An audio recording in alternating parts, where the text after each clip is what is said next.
Medicare Advantage open enrollment.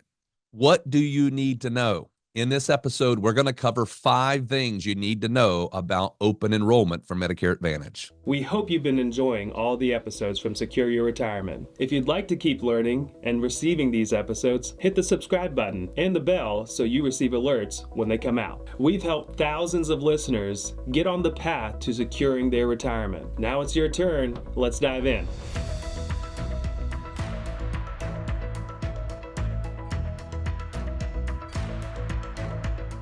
Welcome to Secure Your Retirement Podcast.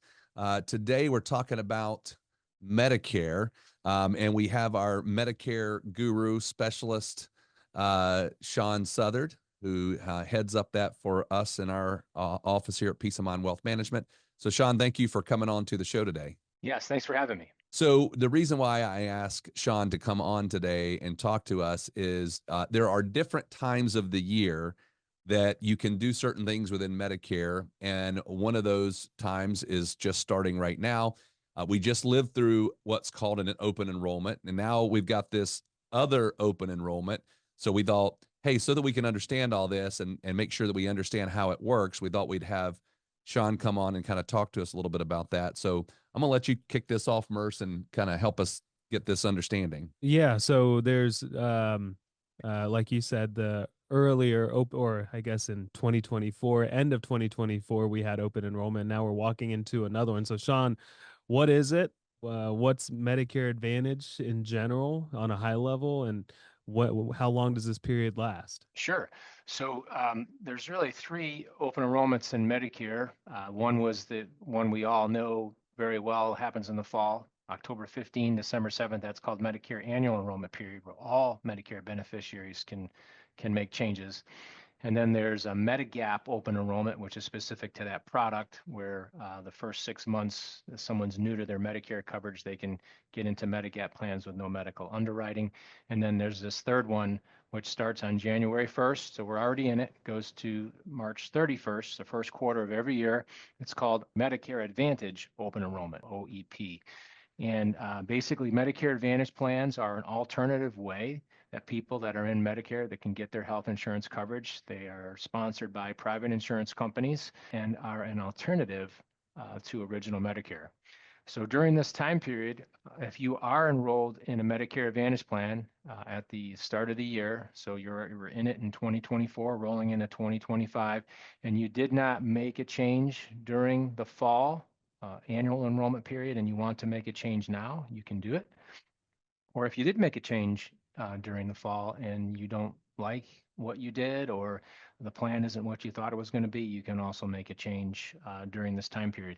Medicare does allow you to make one change, and it will be effective the first of the following month during this time period. Excellent. Well, thank you for getting us that background. So basically, open enrollment means that I don't have to go through underwriting. I don't have to go. I can make changes. I'm open to do it. So what kind of changes can be made during this period of time? The main changes that happen during this time period are either people are changing from one Medicare Advantage plan to another, either with or without prescription drug coverage. That is one of the more popular changes that people make. And another is they actually disenroll, because Medicare allows you to disenroll from your Medicare Advantage plan during this time period. And they go back to what's called original Medicare, Parts A and Part B. And the strategy there is the person in doing that, disenrolling from Med Advantage, wants to get into a Medigap, or what's known as a Med Supplement plan. And the reason why they have to disenroll is that Medicare does not allow an individual to be simultaneously enrolled in a Medicare Advantage plan and also enrolled in a Medicare Supplement or a Medigap plan. Hey, real quick on that one, Sean, if you disenroll from Medicare Advantage and go back to Medicare A and B and do that supplement the way you're saying it, is there any kind of underwriting I'd have to go through on that side, or can I just now move over to the AB side of Medicare and go into a Medigap policy and just kind of go through go back to that world? No, that's a great question, Radon. If you do that, if you do disenroll from a Medicare Advantage plan and you want to go back to original Medicare with a Medigap, if you're outside of your 6 months new to your Part B of original Medicare, the carriers do require medical underwriting for that policy. And then there's something, we could talk about this on another podcast, but there is something called a trial right, where if you're new to Medicare and as long as you make that change within the first 12 months, you started with Advantage first and want to go back to a Medigap, you can do it with no medical underwriting. But that's, we can get into that more on a different podcast. But otherwise, people are needing to be medically underwritten for those Medigap policies. Gotcha. Okay. So then that leads me into my next question of why would someone make a change? I've got a handful of ideas, but do you find often in your conversations with people that, they just didn't know what they were signing up for, or maybe they were up against the clock and just picked something quickly and didn't reach out to someone like yourself to help them navigate Medicare and all the decisions that come with it? Why does someone make a change at this point? No, that's great insight, Mers.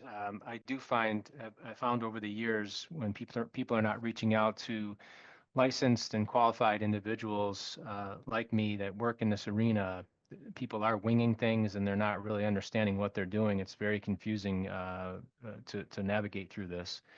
So one of the big reasons that people do make a change during this time period is drugs, prescription drugs. The prescription drug component is really big in so many people's healthcare portfolio. And they realize or recognize when the new year starts that the formulary, which is the drug menu, prescription drug menu, what's covered, what's not covered, and how it's covered, is not working well with their drug regimen. And they're having some pain points there. So that is one reason why they look to change and do make changes. Another reason for change during this time is their networks, because remember, Medicare Advantage plans are network plans. They're HMOs, health maintenance organizations, and PPOs, preferred provider organizations, which are names of networks of providers, doctors, hospitals. A lot of times people will switch from HMO, which is a small network of doctors and hospitals, and they'll switch to a PPO, which will give them a wider network to work with and will give them some out-of-network benefits as well. And of course, there's ancillary benefits that are a part of it too, where different Medicare Advantage plans and companies offer things like vision coverage, dental, your teeth cleanings, and your yearly x-rays, hearing exams, and fitness programs. So a lot of people will be looking for those types of things as well, which drives them to make changes. Excellent. So I guess going on to point number 4 now, as we think about this, is there a pitfall that we need to think about? Is there anything that we got to kind of really weigh in making this decision? Yes, and it really is based on what we already mentioned that you brought up, in making a switch. Well, the switches that I mentioned, there's not a lot of pitfalls there switching, within the Medicare Advantage product line, but one of the major pitfalls in making a change is switching back to original Medicare.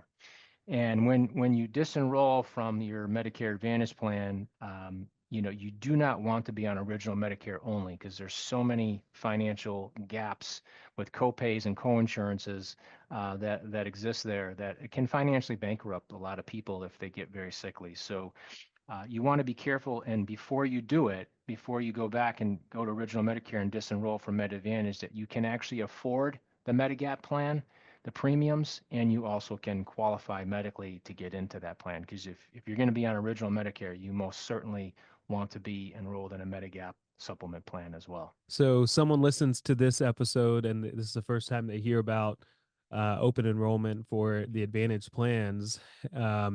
What tips do you have for them as they start to think through whether or not they need to make a switch? What types of things do you look at to help someone make that decision?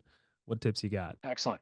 Well, remember that these Medicare Advantage plans are offered by private insurance carriers. They work obviously in conjunction with Centers for Medicare and Medicaid Services and putting them together. But once you enroll in them, you are subject to the unilateral contract that's been designed. So you have to follow all the rules and regulations of that particular company and that particular plan. And there's many plans out there that have many different constructions and rules and how they work. So it's very important that the individual really understand how their Medicare Advantage plan works, especially the one they're enrolled in or one that they're considering enrolling into in the future. Another important thing to know is your maximum out of pocket, which is known as MOOP. Medicare loves acronyms, so MOOP, maximum out of pocket. A lot of people don't understand that, and a lot of these plans have high maximum out of pockets. It could be $8,500, $9,200, and which basically means that is the amount of money you're going to have to come out of pocket for during that calendar year before the plan takes over 100%. So people need to be aware of what type of maximum out of pocket that the plan has. And then also another thing that people overlook many times is the big C word. People don't like to talk about it, but cancer. If people do get diagnosed with cancer, Medicare Advantage plans, and all the years I've been working with them, if you really read all the details and the evidence of coverage, they handle cancer as a 20% coinsurance clause. So it's not a copay, it's a coinsurance of 20%. So everything you're going to be doing with that treatment plan, especially your chemo sessions, is all going to be subject to 20% coinsurance against that maximum out of pocket. So it's really important that people understand those things as they are looking at their plan and considering what might be a better situation for them moving forward. Excellent. So I guess just wrapping this up, Sean, what would you say as far as just how people can navigate this and keep it simple? Well, they can contact me. I'm here as a resource. I'm going into my 23rd year of working in healthcare and health insurance and Medicare. I've been doing it for a while. I know a little bit about a little bit, as they say, and I can help people navigate through this very confusing and complex situation. I offer personalized service when I'm working with people, and there's no cost to work with me as well. So it really should behoove people to reach out and contact me, and I'd be more than happy to look at their situation and help them navigate through all this. Excellent. Well, Sean, we appreciate you coming on. I just want to say to everyone who's listening is that if you did want to talk to Sean, you can just call the office, which is 919-787-8866. You can also, though, one of the things that Sean does that I think is just really beneficial is the first Monday of every month here in our office, he actually does a Medicare lunch and learn. So there's very limited room on that. So make sure you call the office and check in to see if there's room available. But that is something that we offer as well. And I will tell you the feedback that we've gotten from our clients that have worked with Sean is that he is very patient, answers the questions clearly, and is a very good educator. So again, thank you very much, Sean. We appreciate it. Thanks so much. Thank you. We hope you have enjoyed this episode of Secure Your Retirement. If you would like to learn more, we have actually created an online course called 3 Keys to Secure Your Retirement. This video course helps you to think through all the different steps as you get ready to plan for and live throughout retirement. You can access this by going to our website, pomwealth.net. In addition, you can also subscribe below to our podcast called Secure Your Retirement. For more retirement tips, check out these videos. Also, if you find them valuable, please subscribe to our YouTube channel and give us a like.